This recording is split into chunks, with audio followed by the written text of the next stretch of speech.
Welcome to the Debit This, Credit That podcast with Wheeler Accountants located in San Jose, California. In this podcast, we discuss how to solve accounting challenges in both your personal life and your business. We take an energetic, tech-savvy approach to solving accounting challenges that steal your focus and your time. Now, on to the show with your tech-savvy accounting experts, Matt Wheeler and Michael Bryant.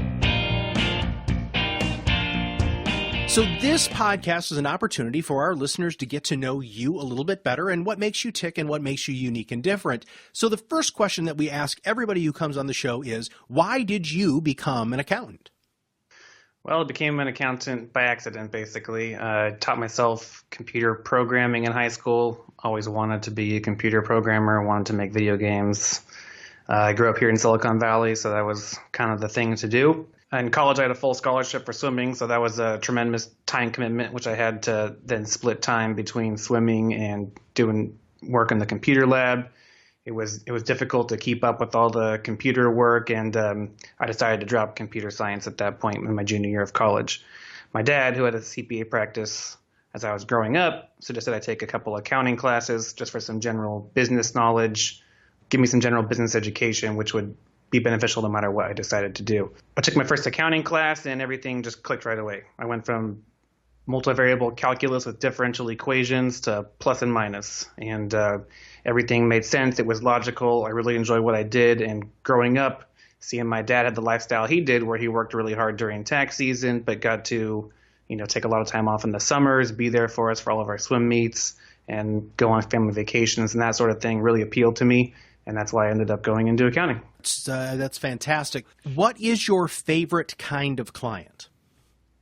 I think my favorite kind of client is someone that really wants to explore options and get creative with me on ways to minimize their tax liability.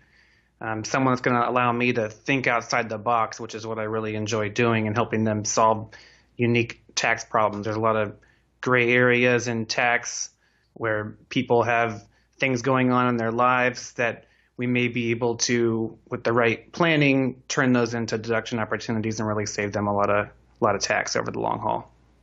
I'm sure you talk to your clients about their big picture goals, but this is an opportunity for you to tell our listeners about your goals. So, Matt, what are your goals and what do you hope to achieve in life?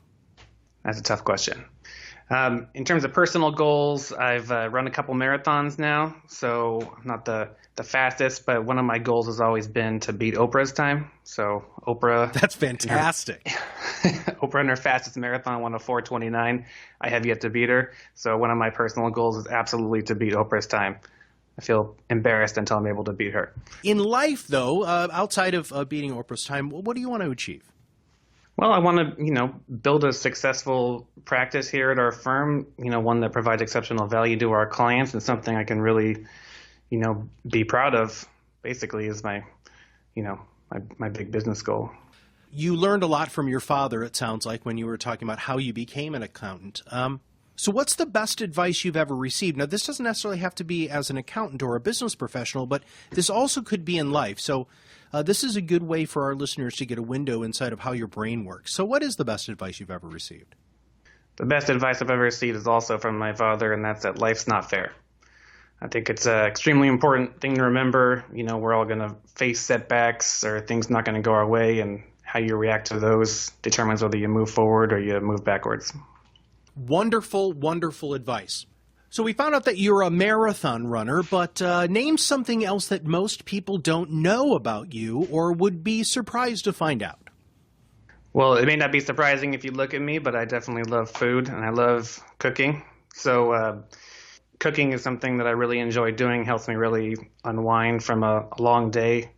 My wife has expanded my culinary horizons and really encouraged me to explore the cooking world, so it's one of the things I really enjoy doing. Anything specific you love to cook? Yeah, fall is one of my favorite times of the year.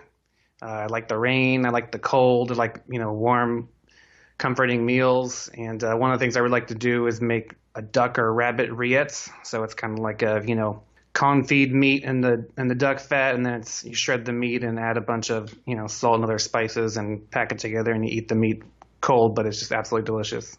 That does sound like comfort food.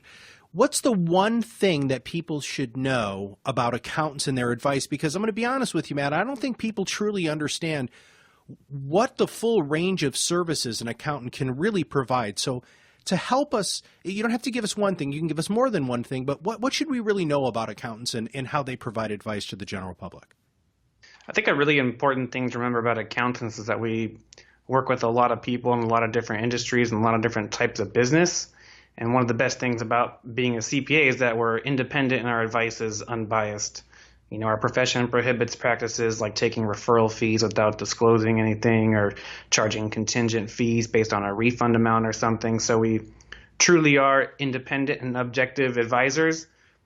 And I think a lot of clients, when they work with other advisors or other folks, those people may have a, inherent conflict of interest going on. Maybe it's an investment advisor who manages assets under management. So by nature, they're going to want to steer the client towards a taxable investment account where they can charge more investment fees. I'm not saying they all do that, but it's important to run those kind of things by your CPA who has no dog in the fight, basically, and we can give our honest opinion on things. So when you have a good mix of professionals that you're working with and you can get advice that acts as a counter to other advisors, I think that ultimately helps you make the best decision possible.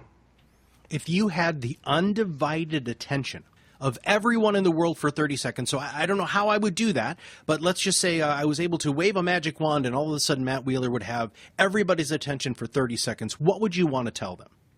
I tell them you need to work hard, stay positive, learn from your mistakes, and don't blame others. Okay, that totally wasn't 30 seconds, man. Seriously? I mean, do you have anything else besides? I mean, that's powerful, don't get me wrong, but let's stretch that, elaborate a little bit. Give me a little bit more. I think you have a hand in your own destiny, basically, and so you need to make things happen. This is not so much like a thing I see with clients necessarily, although sometimes it is, I guess, but my most successful clients that I've seen are the ones that work hard and keep hammering. They have setbacks here and there and that kind of thing, but they get up and do it again. Could be entrepreneur who, starts a business and fails and starts a new one, that kind of thing. But, I think learning from your mistakes and then, trying to improve is really important. That's wonderful. So we all fall down, but hopefully we all have successes in life. What is your idea of success? And when you think of success, what are the things that come to mind? I think being happy is being successful. And when I think of success like that, I have a lot of clients in their 80s, even 90s sometimes, getting up there. And the ones that are happier, that stay active, that have hobbies and things that they're passionate about, those seem to be the people that are most successful to me. And each one of them is different. It's, some of them made a lot of money, some made a little bit of money, but they're comfortable and they worked hard their whole life and they have something they continue to work towards even at that age. One of my favorite clients goes skiing every single year and he's 85. So snow That's skiing. Impressive. Yeah. So at 85, what do you see yourself doing? Hopefully also snow skiing. Awesome. Yeah. Huh. Have you been skiing for a long time? Yeah, since I was a kid, and it's one of those hard things being a tax accountant where I don't get to have a lot of time off during the normal snow season. Mm-hmm. So, I'll try and get up to the mountains in January and then, even do some day trips on Sundays during tax season, that sort of thing, just to, get out there and enjoy things, even though I'm slammed at the office. Sure. That might be a good way to blow off some steam. I know that is, the accountants that I know are putting in really quite ridiculous hours during February to April 15th. Yeah, I mean, there's no end to the amount of work here in the office. Sometimes you just need to take a break and get out there and clear your mind a little bit, help you come back even better. How many accountants do you have in your firm currently? We have 30 people in our firm right now. 30 people. Wonderful. So if somebody is listening to this podcast and they say, you know what, Matt, I really like this Matt guy. He sounds like the kind of person who I'd want to be my accountant and my CPA. What is the best way for people to reach you? Email is definitely the best way to get a hold of me. I'm often in meetings with clients or colleagues here in the office, which is my favorite part of the job. Mm-hmm. And email allows me to get back to you when I'm not in one of those meetings. So and to keep track of it too. I need to stay organized, got to be able to multitask really well when you're an accountant. So everything in my life runs through my Outlook, and that's how I stay organized. Can they contact you through your website?